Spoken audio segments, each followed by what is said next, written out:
rend la parole aux cagoules roses.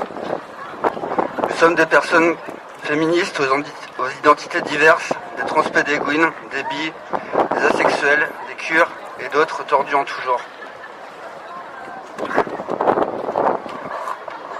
Aujourd'hui, nous sommes heureuses de participer à la Pride brestoise et de fêter la première croisière des fiertés. Nous sommes fiers de nos identités et nous avons envie de les fêter.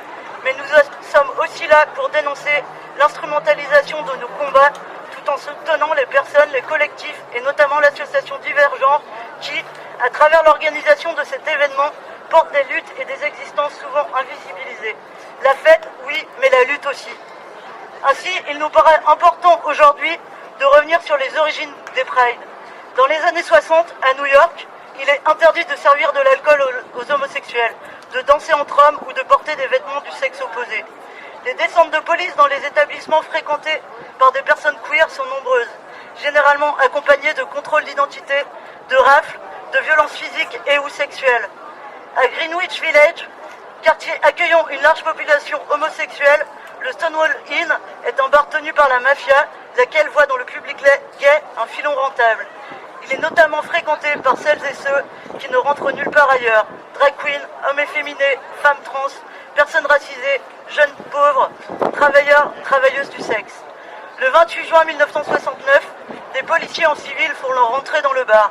Ils laissent partir une bonne partie de la clientèle et retiennent celles et ceux qui n'ont pas de papier d'identité ou qui portent des vêtements assignés au genre opposé selon la police. Face aux brutalités policières, des affrontements éclatent devant le bar, contraignant la police à s'y réfugier, bientôt assaillis par de nombreux et nombreuses gays, lesbiennes, trans, ainsi que par des voisins et voisines. L'émeute dure plusieurs heures, opposant jusqu'à 2000 personnes face à 400 policiers.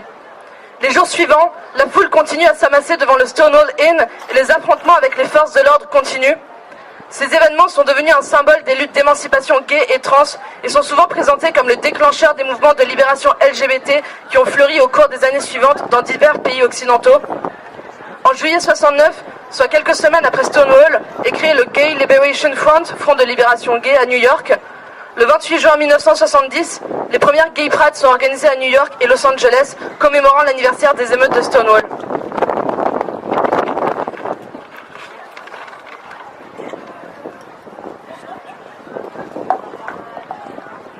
Les marches des fiertés aujourd'hui, c'est quoi? Des dizaines de chars et de ballons publicitaires, des enceintes qui crachent de la musique commerciale, une foule aseptisée, des corps et des rapports normés, et des bateaux. Mais ça compte pas, en fait. Aujourd'hui, les Prides sont devenus le rendez-vous incontournable de la communauté LGBTQIA+, mainstream. Le fashion dégouline par tous les ports, les slogans commerciaux ont remplacé les banderoles et pancartes subversives. Où est donc passée notre révolte?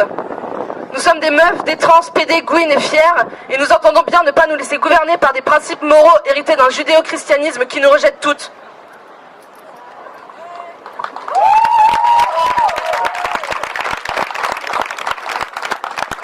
Parce qu'il existe des modes de vie alternatifs transpédéguines, des collectifs, des squats, des émeutières, parce que nous luttons contre le cliché hétéronormé du couple, parce que nous baisons avec qui nous voulons, quand nous voulons, sans éprouver le besoin de rendre des comptes, parce que nous ne cherchons pas à nous intégrer à une société qui de toute façon trouvera toujours une occasion de nous cracher à la gueule, mais à détruire un mode de vie ultra-consumériste et patriarcal qui nous écrase chaque jour. Nous ne pouvons que combattre les LGBTQI-phobies sans combattre les discours, les idées réactionnaires, peu importe qu'elles viennent de droite ou de gauche. Au sein même des communautés LGBTQI, ces idées sont présentes. Nous dénonçons les discours sécuritaires, nationalistes, racistes, sérophobes, islamophobes, putophobes et sexistes, de plus en plus présents dans la communauté LGBTQIA+, et à l'intérieur même de certaines associations.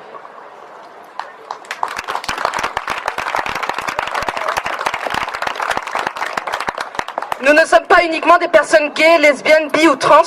Il y a parmi nous beaucoup de personnes de nationalités opprimées, des personnes vivant avec le sida, des femmes, des jeunes, des aînés, des personnes sans emploi, sans logement, des sourds et sourdes, des personnes handicapées, des prisonniers, prisonnières, des personnes dépendant des allocations, des minima sociaux.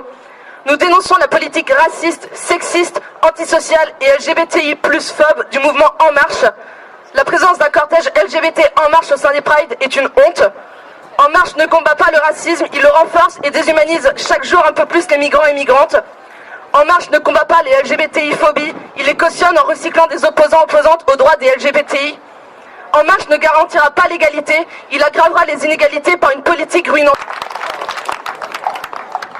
Nous exigeons...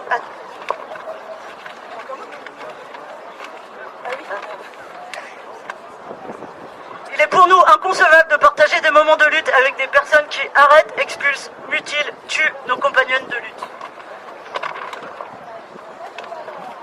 Nous exigeons l'ouverture des frontières, la régularisation des sans-papiers, un accueil digne et humain pour les migrantes, parmi lesquelles les demandeuses d'asile, LGBTQIA+, l'arrêt des politiques libérales de précarisation de nos vies, l'accès à la PMA pour toutes, des moyens concrets et d'ampleur contre l'épidémie du sida, la révocation des lois contre les travailleurs et travailleuses du sexe, l'abrogation de la mention de genre à l'état civil, l'arrêt des mutilations sur les personnes intersexes, la fin des hospitalisations psychiatriques forcées, l'abolition des prisons, le désarmement de la police et la fin des violences policières.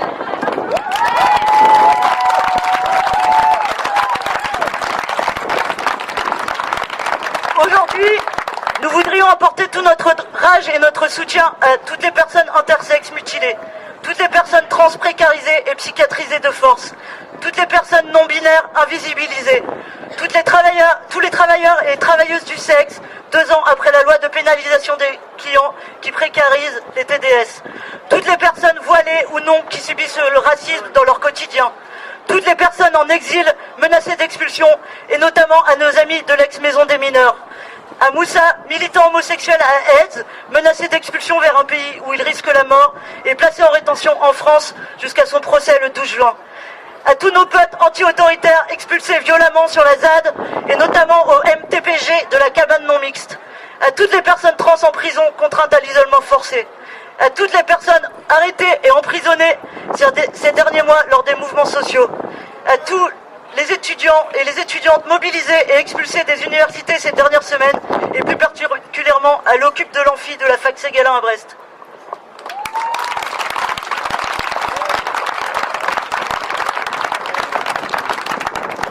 Refusons de nous rendre invisibles, soyons fiers des multiplicités de nos identités et de leur expression. Ne laissons plus personne porter atteinte à nos libertés, à nos corps, à nos désirs, à nos identités, à nos amours. Refusons de nous taire, soyons en colère, passons à l'offensive. Ensemble, nous riposterons tant qu'il le faudra. Les cagoules roses reviendront.